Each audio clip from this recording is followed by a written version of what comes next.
Good morning students. Chapter third जो चल रहा था हमारा, उससे रिलेटेड हम बात करेंगे आज। आज की हमारी थीम है द थर्ड सेंचुरी क्राइसिस, तीसरी शताब्दी का संकट। हम उसमें बता भी चुके हैं लेक्चर में। If the first and second century were by and large a period of peace, पहली और दूसरी जो शताब्दी थी वो कैसी थी? बहुत ही शांतिपूर्वक। Prosperity and economic expansion, the third century brought the first major sign of internal strain. आर्थिक दशा, सुख शांति, ये सब चीज़ें तीसरी शताब्दी में क्या हो गई? बहुत ज़्यादा अलग लगने लगे।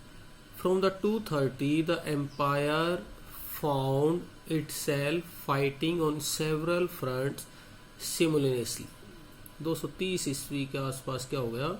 एम्पायर के अंदर आपस में झगड़े हैं वो स्टार्ट हो गए। In Iran a new and more aggressive dynasty emerged in 225. They called themselves the Sasani. Iran के अंदर एक नई डायनेस्टी 225 में उभरी जिसको क्या कहा गया? ससानी। And within just 15 years were expanding rapidly in the direction of the Euphrates. और लगभग 15 साल के दौरान ये जो फरात जो रिवर थी उसके तरफ बढ़ने स्टार्ट हो गई। In a famous rock inscription cut in 3 languages, Shapur first, the Iranian ruler, claimed he had annihilated a Roman army of 60,000 and even captured the eastern capital of Antioch.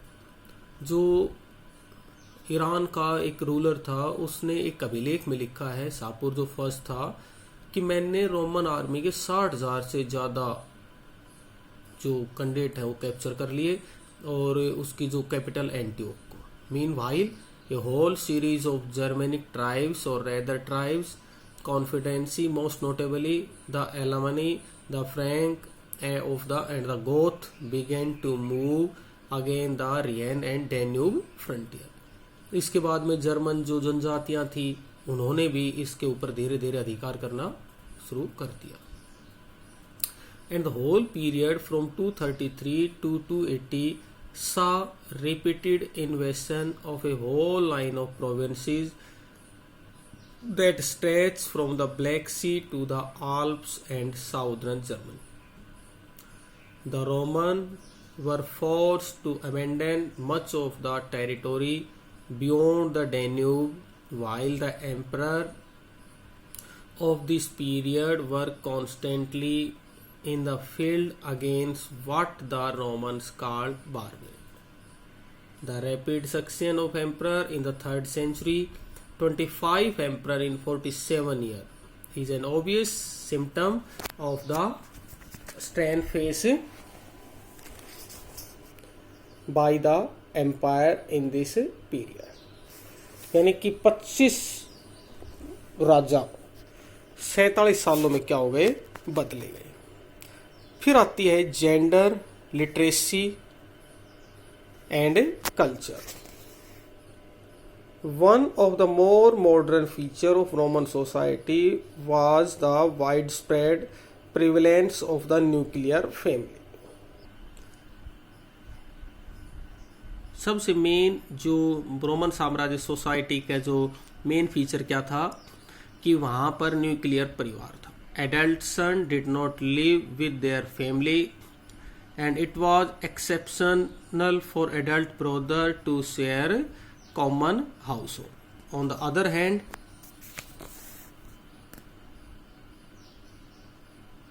slaves were included in the family as the Roman understood this. जो दास होते थे ना भाई, वो भी परिवार में Roman साम्राज्य के शामिल होते थे। By the late Republic, the 1st century BCE, the typical form of marriage was one where the wife did not transfer to her husband authority but retain full right in the property of her natal family. while the woman dowry went to the primary heir of her father and became an independent property owner father death. यानी कि जो उसको दहेज वगैरह में जो भी मिलता वो सब पे उसका अधिकार होता और अपने पिता की मृत्यु के बाद में भी उसकी प्रॉपर्टी पे उसका राइट माना जाता. In other word, in law the married couple was not one financially entity but two, and the wife enjoy complete legal independence. पत्नी है वो बिल्कुल स्वतंत्र होती है. Divorce was relatively easy and needed no more than a notice of intent to dissolve the marriage by either husband or wife. On the other hand, whereas male married in their late 20s or early 30s, women were married off in the late teens or early 20s.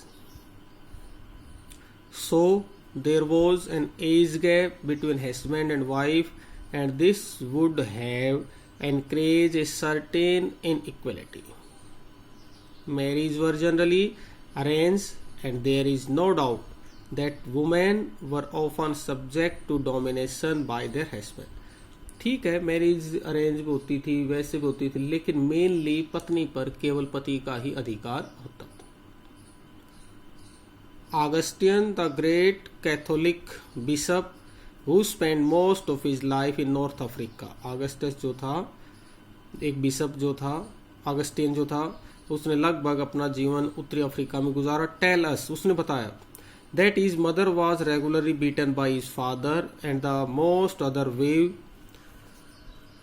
in the small town where he grew up had similar bruises to show. उसने कहा कि उसका जो पिता था ना, वो उसकी माँ को पीटता था और ऐसा और भी बहुत सा जहां वो रहता था ऐसी घटनाएं होती थी. Finally father had substantial legal control over their children. यानी कानूनी तौर पर अपने बच्चों पर पिता का अधिकार होता था. Sometime to a shocking degree, for example a legal power of life and death in exposing unwanted children. वो अपने जो अनवांटेड जो बच्चे होते थे ना, भाई उनको वो कुछ भी कर सकता था, कोई अच्छी से अच्छा टॉर्चर भी कर सकता था. By living them out in the cold और टू डाई. कई बार तो उनको सर्दी मरने के लिए भी छोड़ दिया जाता था. अब बात आई लिटरेसी की. What about literacy? It is certain that rate of casually literacy varied greatly between different parts of the empire. For example, in Pompeii, which was buried in a volcanic eruption in 79 CE. जो ये जगह थी यहाँ पे 79 ईस्वी में क्या हुआ था, एक मेन जो भूकंप है वो और साथ में ज्वालामुखी है वो फटा था. There is strong evidence of wide spread casual literacy. यहाँ पर ऐसा देखते हैं कि बहुत कम लिटरेसी रेट था.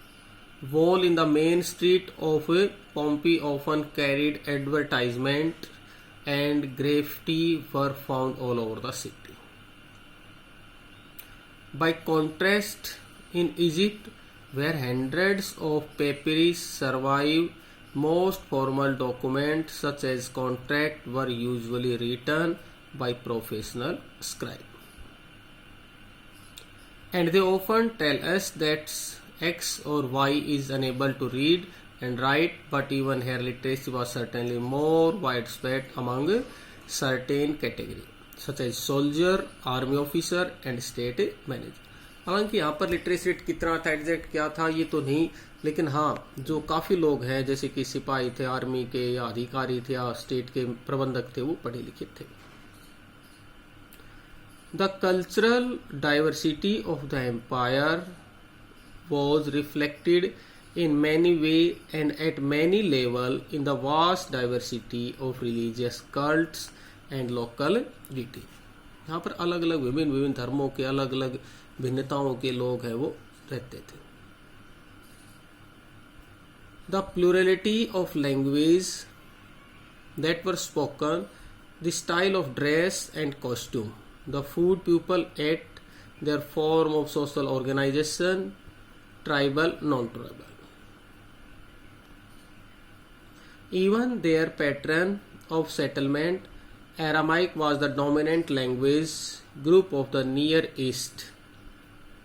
Coptic was spoken in Egypt. Punic and Berber in North Africa. Celtic in Spain and the Northwest. ये इस तरह से अलग अलग क्षेत्रों में लोगों का एक समूह रहता और भाषाएं बोलते थे. But many of these linguistic culture were purely oral. Maximum तो जो संस्कृति थी ना वो किससे पता चलती है? मौखिक उससे. At least until a script was invented for them. और उस दौरान एक लिपि है उसको खोजा गया. Aramaean for example.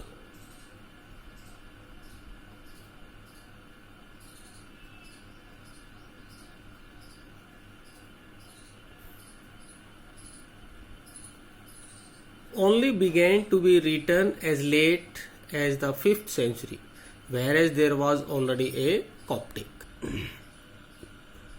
Translation of the Bible by the middle of the 3rd century. Elsewhere, the spread of Latin displaced the written form of language that were otherwise widespread. This happened notably with Celtic, which ceased to be written after the 1st century. अब आता है economic expansion के बारे में. The empire had a substantial economic infrastructure of harbors, mine, quarries, brickyard, olive oil factory etc. जो mainly साम्राज्य का जो आर्थिक ढांचा जो टिका हुआ था ना वो बंदरगाहों पे, माइंस पे या फिर ईंट वगैरह थी उन पे या ऑलिव ऑयल की जो फैक्ट्रियां थी उन पे टिका हुआ था. Wheat, wine, olive oil were traded and consume in huge quantity. गेहूं हो गया, शराब हो गई, जैतून का तेल हो गया, इनका व्यापार होता था और इनको काफी ज्यादा मात्रा में ये कलेक्ट होते हैं. And they came mainly from Spain, the Gallic provinces, North Africa, Egypt, and to a lesser extent Italy, where conditions were best for these crop. Liquid like wine and olive oil were transported in container called amphorae. यानी कि जो liquid चीजें जो बाहर से आती थी तो जिन वो कंटेनर में आती थी ना भाई उनको क्या बोलते थे? एम्फोरे. The fragments and shards of a very large number of these survive. Monte Testigo in Rome is said to contain the remains of over 50 million vessels. And it has been possible for archaeologists to reconstruct the precise shape of this container. Tell us what they carried and say exactly where they were made by examining the clay content and matching the find with clay pits throughout the Mediterranean. In this way, we can now say with some confidence that Spanish olive oil, to take just one example, was a vast commercial enterprise that reached its peak in the year 140-160. The Spanish olive oil of this period was mainly carried in a container called ड्रेजल 20. जो Spanish olive oil, जो Spain का जो जैतून का तेल जो mainly आता था जिन कंटेनर में, उनको क्या बोलते थे भाई? ड्रेजल 20. अच्छा, लिक्विड कोई भी चीज आती तो उस कंटेनर में उनको बोलते थे amphorae. After the archaeologist who first establish its four, a find of Dressel 20 were widely scattered across site in the Mediterranean. This suggests that Spanish olive oil circulated very widely indeed. By using such evidence, the remains of amphorae of different kind and their distribution map, archaeologists are able to show that Spanish producers succeed in capturing market for olive oil from their Italian counterparts. This would only have happened if Spanish producers supply a better quality oil at lower price. In other words, the big landowner from different.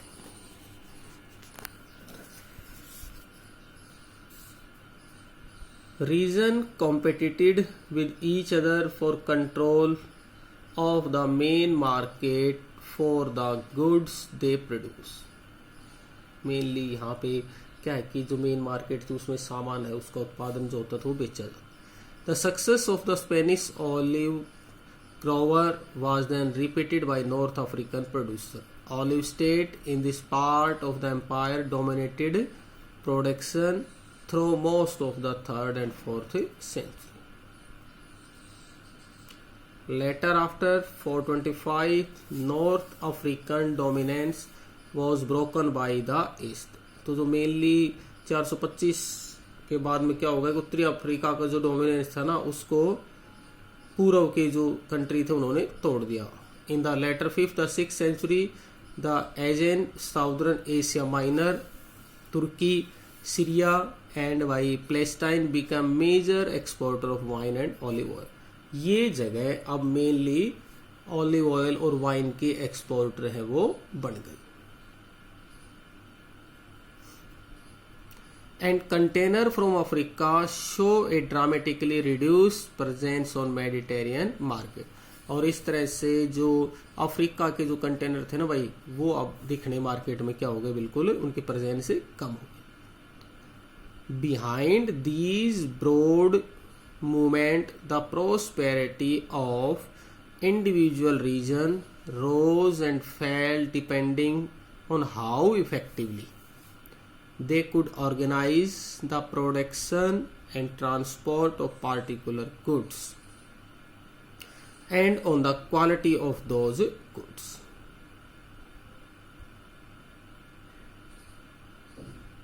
The empire included many regions that had reputation for exceptional fertility. Campania in Italy, Sicily, the Fayum in Egypt, Galilee, Bejacium, Tunisia जो है, Southern Gaul called Gallia, Normandia and by Baetica, Southern Spain were almost the most densely settled or wealthiest part of the empire. ये जो क्षेत्र हैं, ये जो reason है, ये इस साम्राज्य के बहुत ही अच्छे हिस्से हैं वो माने जाते हैं.